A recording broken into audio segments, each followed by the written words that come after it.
എന്താണ് G spot? എന്തുകൊണ്ടാണ് delivery കഴിഞ്ഞ് സെക്സിൽ ഇൻട്രസ്റ്റ് ഇല്ലാത്തത്? അതുപോലെ തന്നെ കല്യാണം കഴിഞ്ഞിട്ടും ഞങ്ങൾക്ക് ഒരു വർഷമായിട്ട് സെക്സ് നടത്താൻ പറ്റുന്നില്ല.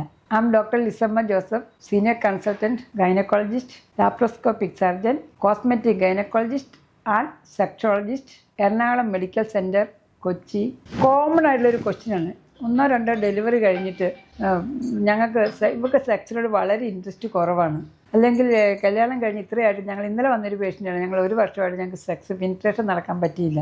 ഡോക്ടർ ജി സ്പോട്ട് എന്ന് പറയുന്നത് എന്താണ്? ജി സ്പോട്ട് എന്ന് പറഞ്ഞ ഒരു സ്ഥലം നമുക്ക് ജിയിൽ കാണിക്കാൻ പറ്റുന്ന ഒരു സ്ഥലമല്ല. നമ്മുടെ വജൈന, യോനിയിൽ ഇന്നർ സൈഡിൽ ഒരു 2 to 2 സെൻറ്റിമീറ്റർ ഇന്നർ സൈഡിലേക്ക് പോകുമ്പോൾ 2 സൈഡിലായിട്ടാണ് ഈ സെൻസിറ്റീവ് ഏരിയ എന്ന് പറയുന്നത്. ആ സെൻസിറ്റീവ് ഏരിയയെ സ്ട്രെച്ച് ചെയ്യുമ്പോൾ അവിടെ വാസ്കുലാരിറ്റി അല്ലെങ്കിൽ നെർവ് സ്റ്റിമുലേഷൻ വന്നിട്ടാണ് നമുക്ക് ഓർഗാസം അല്ലെങ്കിൽ ആ ഫീലിംഗ് ഉണ്ടാകുന്നത്. അത് നമ്മൾ ജി സ്പോട്ട് എന്ന് പറയുന്ന ഒരു പ്രത്യേകത. പിന്നെ ക്ലൈറ്റോറിസിൻ്റെ അവിടെ നമ്മൾ ക്ലൈറ്റോറിസ് എന്ന് പറയുന്നുണ്ട്. പെനീസിന് കറക്റ്റായിട്ട് ഫീമെയിലുള്ളതാണ് ക്ലൈറ്റോറിസ് എന്ന് പറയുന്നത്. അതിനും കൂടുതൽ ബ്ലഡ് ഫ്ലോയും ഇത് എറക്ഷൻ പോലെ തന്നെയാണ്. ബ്ലഡ് ഫ്ലോയും നേർവ്സും ഉള്ളതുകൊണ്ട് അതിനെയും പ്രസ് ചെയ്യുമ്പോഴും നമുക്കൊരു സെക്ഷൽ അറോസൽ ഉണ്ടാകും. അപ്പം നമ്മൾ ഈ ജി സ്പോട്ട് അന്വേഷിച്ച് നടക്കേണ്ട കാര്യമില്ല. നമ്മുടെ ഇതുകൊണ്ട് തന്നെ സെൽഫായിട്ട് കണ്ടുപിടിക്കാം, ഹസ്ബൻഡിന് കണ്ടുപിടിക്കാം. പിന്നെ ഡെലിവറി കഴിഞ്ഞിട്ട് പിന്നെ വേറൊന്നാണ്, മാരേജ് കഴിഞ്ഞിട്ട് 3 വർഷം, ഈവൻ 3 വർഷം വരെ ഇതേവരെ സെക്സ് നടത്താത്ത ആൾക്കാർ വരാറുണ്ട്. കാരണം അവിടെ ആ വജീന ഹൈമൻ എന്ന് പറയുന്ന നമ്മൾ പിനിട്രേറ്റ് ചെയ്യുമ്പോൾ ഹൈമൻ എന്ന് പറഞ്ഞ ഒരു ഇങ്ങനെയുള്ളൊരു ടിഷ്യൂ ആണ്, അതിനെ പിനിട്രേറ്റ് ചെയ്യണം.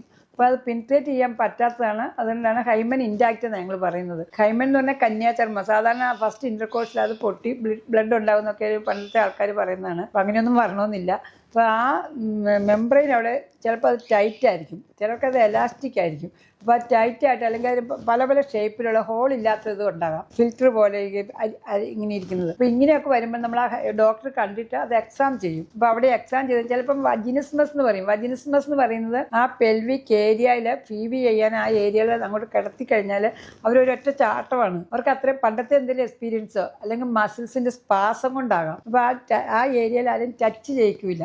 അങ്ങനെ കഴിയുമ്പോൾ വജിനിസ്മസ് എന്ന് പറഞ്ഞാൽ അത് മസിൽ സ്പാസം കൊണ്ടുണ്ടാകുന്നതാണ്. ഇതിനെല്ലാം ട്രീറ്റ്മെൻ്റ് ഉണ്ട്. അപ്പം വജൈനസ്മസിന് ട്രീറ്റ്മെൻ്റ് ഉണ്ട്, ഹൈമൻ ഇൻറ്റാക്റ്റ് ആണ് അതിന് ട്രീറ്റ്മെൻറ്റ്, സർജറി ഉണ്ട്, മെഡിക്കൽ അതിന് ട്രീറ്റ്മെൻ്റ് ഉണ്ട്. പിന്നെ ഡെലിവറി കഴിഞ്ഞ് എന്താ സംഭവിക്കുന്നതെന്ന് വിചാരിച്ചാൽ നമ്മൾ ഈ എപ്പിസോഡിൽ നിന്ന് ഒരല്പം ഇങ്ങനെ മുറിച്ച് കൊടുക്കത്തെ സ്റ്റിച്ച് ചെയ്യും. അപ്പോൾ ഒരു 3-6 വീക്സ് വരെ അവർക്കത് ആ യൂട്രസിൻ്റെയും എപ്പിസോട്ടമിയുടെയും വൾവ വജൈനയിൽ വന്ന ചേഞ്ചസും എല്ലാം കൊണ്ടും ഭയങ്കര ഡിസ്കംഫർട്ടായിരിക്കും. പക്ഷേ ഒരു 3 മാസം കഴിഞ്ഞാൽ ആ ഡിസ്കംഫർട്ട് മാറുന്നതായിരിക്കും. പക്ഷേ 3 മാസം കഴിഞ്ഞ് മാറിയില്ലെങ്കിൽ ഒരു ഡോക്ടറെ കണ്ട് നമ്മളതിന് വേണ്ട അഡ്വൈസ് എന്തുകൊണ്ടാണ് പറ്റുന്നത്. പിന്നെ ഓർഗാസം കുറയുക എന്ന് പറയുന്നത് നമ്മൾ ഒരാളിൽ നിന്ന് തന്നെ കിട്ടുന്നതല്ല. ഹസ്ബൻഡ് ആൻഡ് വൈഫും കൂടെയുള്ള ഇൻറ്റിമസിയാണ് ഓർഗാസം എന്ന് പറയുന്നത്. അപ്പോൾ ഒരു രീതിയിൽ മാത്രമല്ല നമുക്ക് ഓർഗാസം കിട്ടാൻ ചാൻസ് ഉള്ളത്. അവരുടെ ആദ്യമേ മെൻ്റൽ ആറ്റിറ്റ്യൂഡ്, അവർ തമ്മിലുള്ള ഫിസിക്കൽ കോണ്ടാക്ട്, അതുപോലെ ബ്രസ്റ്റ് സ്റ്റിമുലേഷൻ, ഫോർ പ്ലേ, ഇതെല്ലാം കൂടെ കൂടിക്കഴിഞ്ഞാൽ ഒരാൾ മറ്റുള്ളിലേക്ക് ചേരുക, മറ്റയാൾ ഇങ്ങോട്ട് ചേരുക, അത് രണ്ടുപേരും കൂടെ ഒന്നാകുന്ന ഒരു അവസ്ഥയാണ് ഓർഗാസം എന്ന് പറയുന്നത്. അത് പുസ്തകത്തിലോ അല്ല ഡെഫിനിഷൻ കൊണ്ട് നമുക്ക് പറയാൻ പറ്റുന്ന ഒരു കാര്യമല്ല, അനുഭവിച്ച് മാത്രമേ അത് അറിയാൻ പറ്റുള്ളൂ. അപ്പോൾ അതിൽ വേണ്ടത് ഫിസിക്കലി, മെൻ്റലി, സൈക്കോളജിക്കലി നിങ്ങൾ രണ്ടുപേരും കൂടി ഒന്നാകുമ്പോഴാണ് ഉണ്ടാകുന്നത്. ഇത്രയും നാളും ഉണ്ടായിരുന്നു, ഡെലിവറി കഴിഞ്ഞില്ല. അതിൻ്റെ കാരണം എന്താ? ഡെലിവറി കഴിയുമ്പോൾ എന്താ പറയുക, അവർക്ക് ഒത്തിരി സ്ട്രെസ് ആൻഡ് സ്ട്രെയിൻ ഉണ്ട്. ഒന്ന് രാത്രി മുഴുവൻ കുഞ്ഞിനെ ഫീഡ് ചെയ്യണം, കുഞ്ഞിനെ എഴുന്നേക്കണം, കൊടുക്കണം, അതിൻ്റെ ഇടയ്ക്ക് കുഞ്ഞുണ്ട്, ജോലിക്ക് പോകണം, വീട്ടിലെ കാര്യങ്ങൾ മുഴുവൻ നോക്കണം. ഒരു സ്ത്രീ അനുഭവിക്കുന്ന ദുഃഖങ്ങളും അവരുടെ വർക്കും നമുക്ക് ഒരിക്കലും എക്സ്പ്ലെയിൻ ചെയ്യാൻ പറ്റുന്ന കാര്യമല്ല. അപ്പം നമ്മൾ രണ്ടുപേരും മ്യൂച്വലായിട്ട് അപ്പനും അമ്മയും, ഹസ്ബൻഡ് ആൻഡ് വൈഫ് സപ്പോർട്ട് ചെയ്ത് വാട്ട് ഇറ്റ് ഈസ് മനസ്സിലാക്കിക്കൊണ്ട് ഒന്നിച്ച് ജീവിച്ചു കഴിഞ്ഞാൽ ഇതൊരു പ്രശ്നമേ അല്ല. പിന്നെയും പ്രശ്നമുണ്ടെങ്കിൽ ഇപ്പം കോസ്മെറ്റിക് ഗൈനക്കോളജി ആൻഡ് സെക്സോളജി, ഞാനിപ്പോൾ അത് സ്പെഷ്യലൈസ് ചെയ്തിട്ടുണ്ട്. അങ്ങനെ ഒരു ഡോക്ടറെ കണ്ട് മെഡിക്കൽ ലൈനോ ട്രീറ്റ്മെൻ്റ് ഉണ്ട്, സർജിക്കൽ ലൈനോ ട്രീറ്റ്മെൻ്റ് ഉണ്ട്, കൗൺസിലിംഗ് ഉണ്ട്.